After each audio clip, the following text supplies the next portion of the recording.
बर' Baptist convention एबा बर' Baptist चार्चनि 110 110 जितु सभा बे सभायावनो नुजाफैनाय बर' बाप्टिस्ट चार्चनि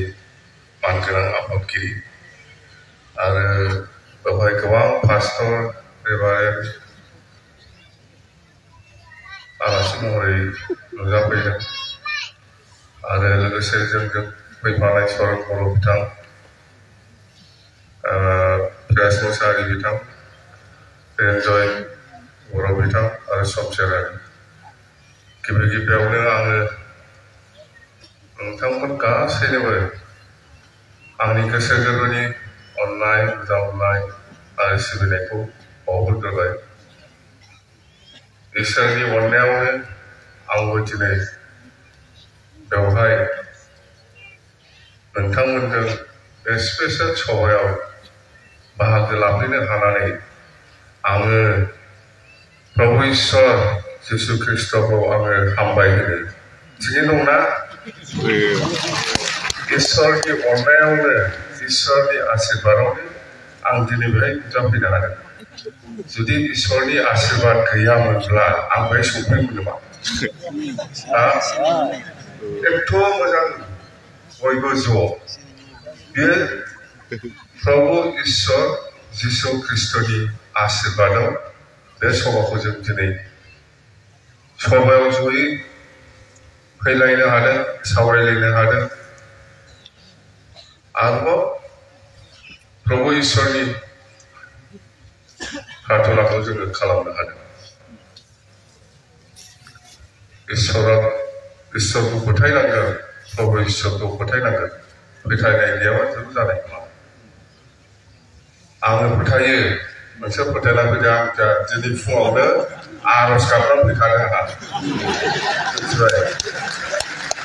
दिनै फुङावनो गारि गाखोनायनि सिगां आर'ज गाबनानै फैगोन इसोर आंनि जानाया मोजां जाथों सफैबायबो आङो बिराद मोजां जाबाय इसोरनि अननाय बिराद आशीर्बाद दङ नङाबाथ' बहाबा लामायाव सौदोंमोन आं माथो नङा होमबा दा जों बयबो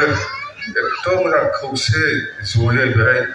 प्रार्थना खालामफैनो हादों बेबो इसोरनिल' अननाय गासिबो जिनिसानो प्रभु ईश्वरनि सायाव सोनारगोन नोङो दिनै गथ' गथायखौ मा सानो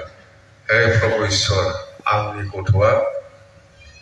एबार मेट्रिक परिखायाव फार्स्ट डिभिजन पास जाथारथोंहाय इसोर प्रभु मानो बुंगोन ईश्वरा गैयामोनबा बुंगौमोन नङा आशीर्बाद नागिरदों नङा होमबा ईश्वरनि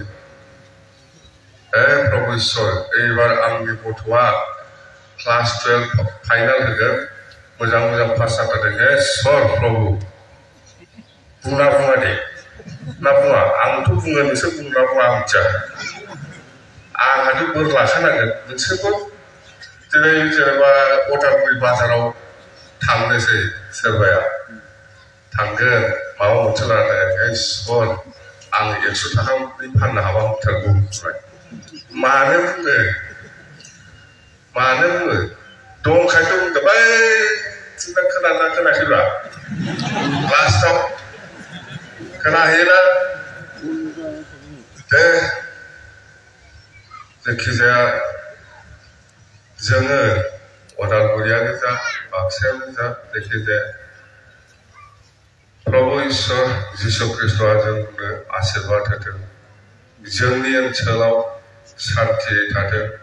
जोंनि ओनसोला खौसेयै थानो हाथों जोंनि ओनसोला उन्नयन जाथों आं बेखौनो प्रभु ईश्वर जिसु ख्रीष्टनाव आं आर'ज गाबबाय जाहाथे जोंनि गथ' गथायफ्रा फैगौ समफ्राव आं साननाय बादि नों साननाय बादि जाहाथे बे बिटिसि ओनसोलाव गोजोनै रायजो जालांनो हायो शान्तियै थालांनो हायो खौसेयै थालांनो हायो आरो बे ओनसोलाव जाहाथे जौगाखांनो हायो बेनि थाखाय आरोबाव खेबसे प्रभु ईश्वरनाव आर'ज गाबनानै प्रार्थना खालामनानै आंनि सुंद' बिबुंथिखौ गायनो फोजोबनाय जाबाय दे गोजोन्थों थेंक इउ